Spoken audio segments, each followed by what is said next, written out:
Hello and welcome to the Breakfast Show on TSLNIGERIA TV. My name is Faith Imai and happy new month to you. Welcome to the month of November. Now on the 28th of October 2021, Facebook changed its corporate name to Meta. Now, this was announced by the founder and Chief Executive Officer, CEO of Facebook, Mark Zuckerberg.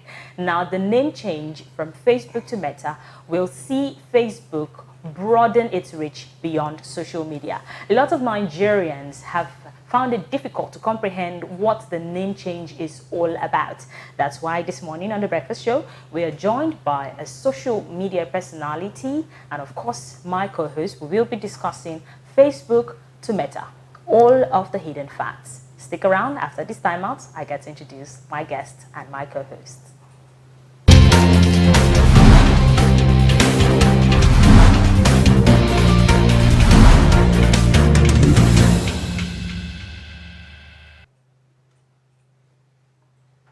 Welcome back. It's still The Breakfast Show on TSLNIGERIA TV. We are discussing Facebook to Meta, all of the hidden facts, and I'm joined by a social media personality as our guest, and of course my co-host Osasogie is in the building this morning. Now we have to say a big welcome to Osasogie because this is her first time on The Breakfast Show. She's our new face of The Breakfast Show. Welcome, Osasogie. Good morning, Faith. Thank you. And of course we have a regular social media personality. Anytime there's a small hitch on social media or there's a change or there's something we do not understand, he's our go-to person talking about Mr. Kewe Modupe. Good morning, sir. You're welcome. Good morning. Anytime there's money to be made from social media, you guys don't call me. You make money from social media. That's why you're the social media man. How are you doing today, sir? I'm good. Happy new month. Same to you. Okay, so let's talk about Facebook to Meta. Now, most Nigerians, especially a good number of those who actively use Facebook to socialize, to find old friends, to chat,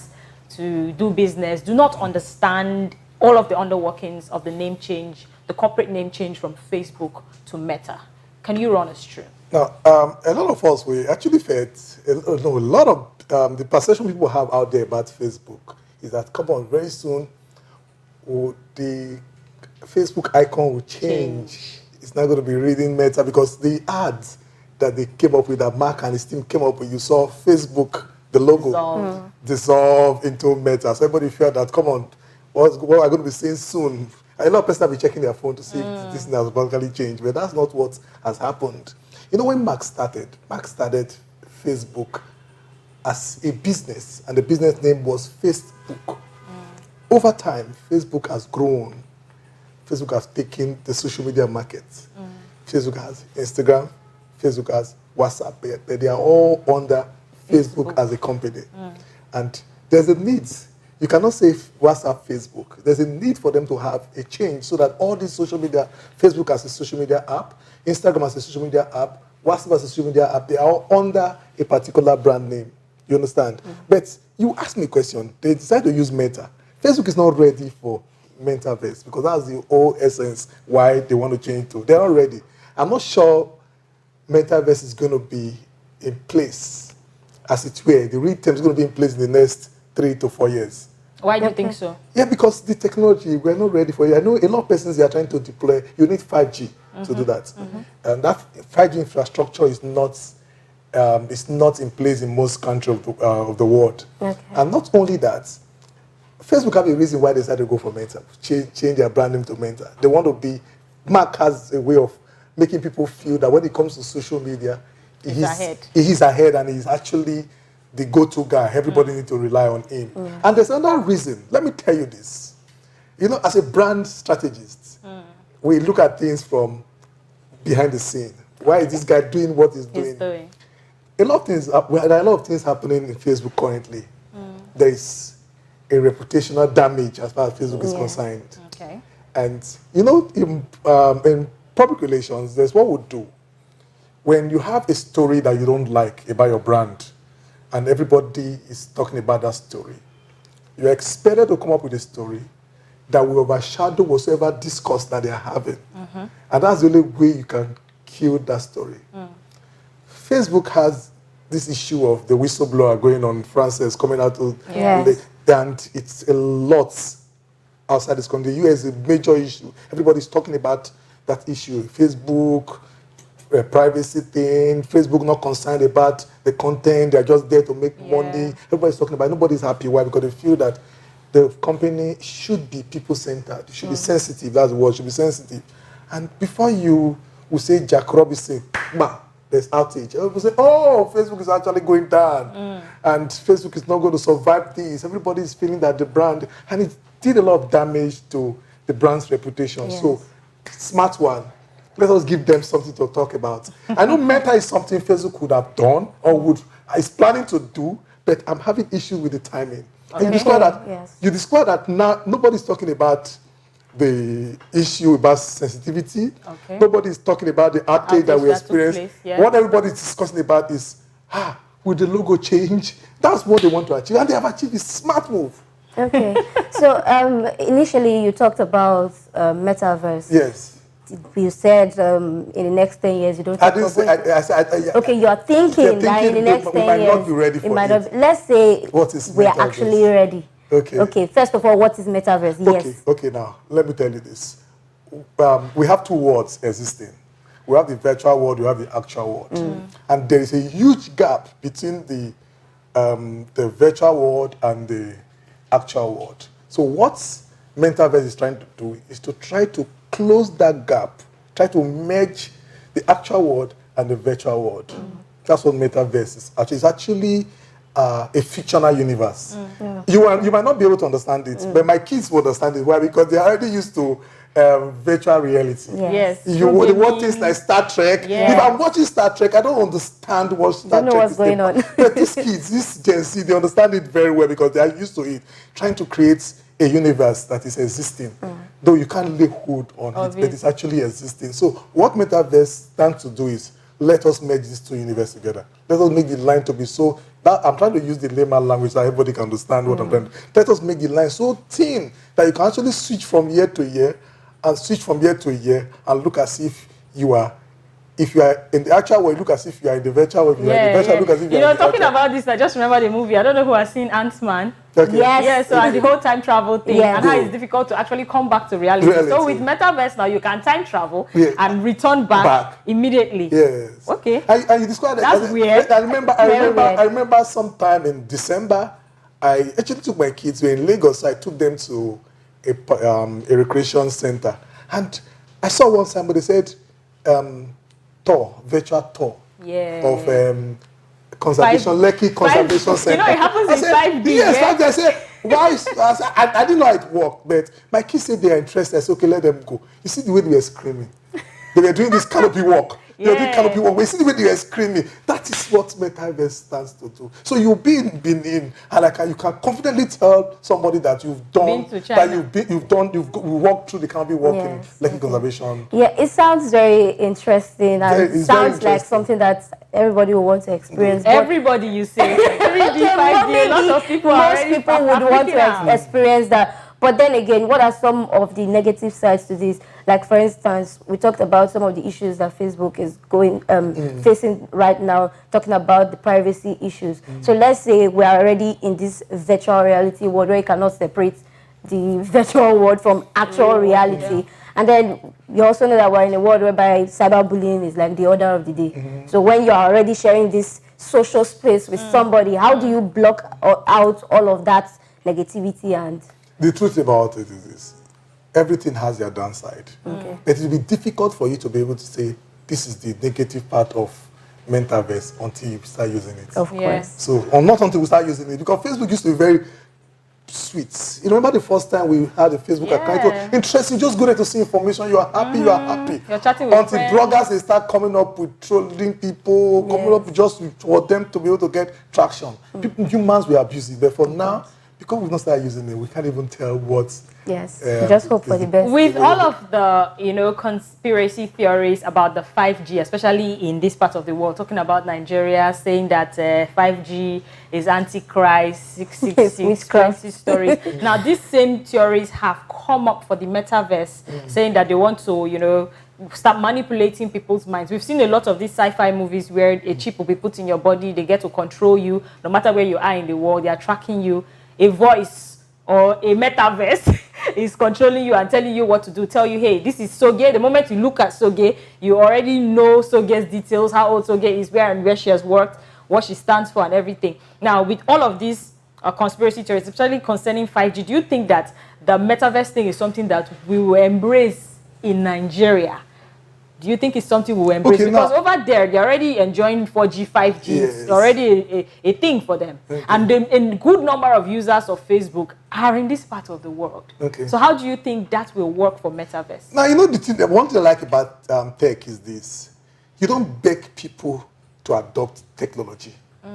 Because if you don't evolve, you will dissolve. That's the way tech works. So you tell me that if it will be embraced, I don't understand. It's not the same Bible that said that in the last day, knowledge will increase. This is the fallout now. Knowledge is increasing. Whether you like it or not, you don't even have a say. You just find yourself there. Because you know what? Everybody you want to interact with, is it a pastor? Is it an imam? You are in business because of the people. I'm just imagining a church service with metaverse. Good. You don't have to go to have building. to. I even read somewhere that you can try out designer clothes. Yes. Wow. I'm like, why would I want to go and try out designer? Let me just. Because you know, like, Don't worry, I want to ask you a question. will You know, try out. before this point, let me tell you this. Most times, the reason why a lot of us we have to go shop for new clothes these days, I want to believe that the number of clothes you buy these days with the advent of Instagram has increased. Yes, of course. Before Instagram, you can do with one clothes now. Forget, you don't care. But this one, with Instagram, you need to upload new pictures. Yes, I watched one yesterday. I don't want to repeat it. Go on, so that is what with metaverse, with this fictional universe, you create an avatar for yourself. You want to ensure everything you look good. So you have to come and try these new clothes and be looking sweet. So what is now going to happen to interpersonal relationships? You know, friendships, family bonds. If the metaverse finally becomes a thing and people have to meet, don't worry, make we see for metaverse. What will happen? It's not even here yet. Even with ordinary social media. You understand? So what will happen to normal conversation? I don't know. I don't know why people complain about technology disconnecting bond. Technology is meant to even bond us more. But I don't think it's the your case. your family members you can't see in the next 1 year. That's understandable because they're in a different location. Yes. But in a situation Okay, assume there's no WhatsApp. Assume there's no they're in a family different group. location. Assume there's no Imagine video where call. you are with a friend. Good. You guys have decided to hang out after maybe several long calls and chats. Now we want to see one-on-one. Let's gist. And then you go out for drinks. Okay. And everybody is on their phone. Hey. And at the end of the day, you just drink it and go. And nobody really has a proper conversation. And the conversation now continues on social media. I had a nice time. Did you see that waiter? And I'm like, we would have talked about these things face to face Okay. because we had the opportunity to I want to do ask you so. a question. What do you mean? You said this conversation continued on social media, but there was a conversation. There was no conversation. that's Probably just eye contact. Okay. The person is seated next to you. Okay, You now, see people on now dates, we're going to avoid that. Now there will be no pressing eye contact anymore because you know why you'll be contacting using. Yeah.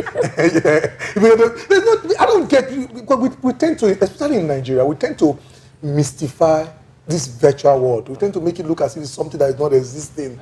We tend to feel, I say, a long time no see. I say, but we chatted yesterday. Say, yes, that one I chat now. I wonder. What is chat? I don't get what is not You chat know why now? I feel it's still important to see people and have conversations with people? I've had a misunderstanding with someone one time over a chat.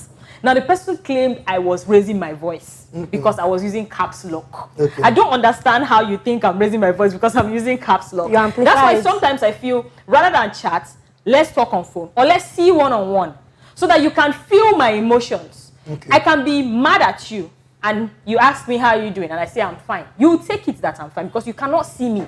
But if you see me and probably look at the way I look, you see the way I look, you know that I'm actually not fine. Then you can go further to ask me what the problem is because you don't look fine. But nowadays, with the whole social media thing, someone just chats, I'm fine. And you just be like, okay, no wahala now, have a good night. But if I'd seen that person one-on-one, the person would feel the pulse of my emotion. Does it mean that with this virtual world now, we are going to lose emotions? Let me tell you, Faith. I don't know. I'm a deep thinker. Okay. Sometimes I sit down and I ask myself, is there a reduction in the 24 hours we have in a day? Because if the square of recent, it look as if I've done sampling. This 24 hours seems not to be enough. Enough at all. It's not because nothing has changed. The time is still moving the way it used to move then. That's to tell you that people don't have time, and it's going to get thinner. It's going to get smaller to a point that 24 hours will look like just 1 hour. So the only way you can be able to have time for this, your connection you're talking of, is to do it the other way. Do you think this is a downside to all of this? There is no downside about it. Let's wake up to reality. But if you look at it, because you know what, that's the same way Nigerians attacked Bitcoin when Bitcoin came. No. Let's also look at the financial implication of metaverse. Especially, I always want to use our home country, Nigeria. I, for one, will say I spend a chunk of money on data, and we are not even using metaverse just yet. There are sometimes I want to manage my data. I'll say, okay, I know what takes my data. Instagram for one. If I'm watching series of skits, reels back to back, YouTube videos consumes data a lot. And I say, okay, I want to manage my data by posting once a day, visiting once a day, any particular page. And at the end of the day, you say, let me just check Mr. Kewe Modupe's brand teaching. And you watch episode 1, episode 2, episode 3. And the next thing, you have 200 MB left from our favorite network. And I'm like, okay, this is crazy. Now, questions that I'm going to pop up right now. What happens when there's no data? Because a lot of people would rather buy data than feed. Don't you think it's affecting lifestyles? That's one. Also, with our kind of power supply, what if you're trapped in the metaverse? How do you get back to the actual world? Because we are disconnected now. How do you get back to the actual world? So I think it's going to be a big challenging for us. You think there's no challenge, but I think it will be a big challenge. And to tell on our finances, by the time 20 gig is no longer enough for a week. Now, let me tell us this. When it comes to things like this, we shouldn't use Nigeria as a unit for. But this is where we live. I know. But because of the system that we are currently operating, a time is going to come. I believe so much in this country. I believe when we have the right leadership in place. And that's the reason why I always advise the youth. 2023 is at the corner. Vote leaders that understand where the world is heading towards, not the one that is taking the world backward. So do we have those kind of leaders? If you have leaders that know where the world is heading towards, they will know that there's a need to put infrastructure in place and to checkmate the activities of this mobile this NCC. Nobody is questioning. Nobody checkmate them. You just come up with extravagant charges. You don't even have service where you complain to. That come on, and people have been exploited. They're not doing. They just run. They exploit you. They celebrate billions of dollars that they have made within 6 years in operation. So we just pray to God that the right leaders they come into power and they are able to put the right infrastructure in place and make life easy for I'm happy you had to mention that, because as far as we're Nigerians, we still have to mention leadership at some point. Yeah. Yes, of course. And we also mentioned the fact we never forget to actually pray, because we're a country that prays a lot. And it's been an insightful conversation right here in the studio. Special thanks to our guest, Mr. Kewe Modupe. Thank you for sharing so much knowledge. But this is as much as we can take on the show today. Do feel free to share your comments, share your thoughts down at the comment section below, and follow us across our social media platforms at TSLNIGERIA.TV on Instagram and at TSLNIGERIA TV on Facebook. My name is Osasoge Ibe. Do have a lovely rest of the day. Stay connected to TSL Nigeria and get updates on the go all day, every day. Subscribe to our YouTube channel on TSL Nigeria Space TV and join our online family.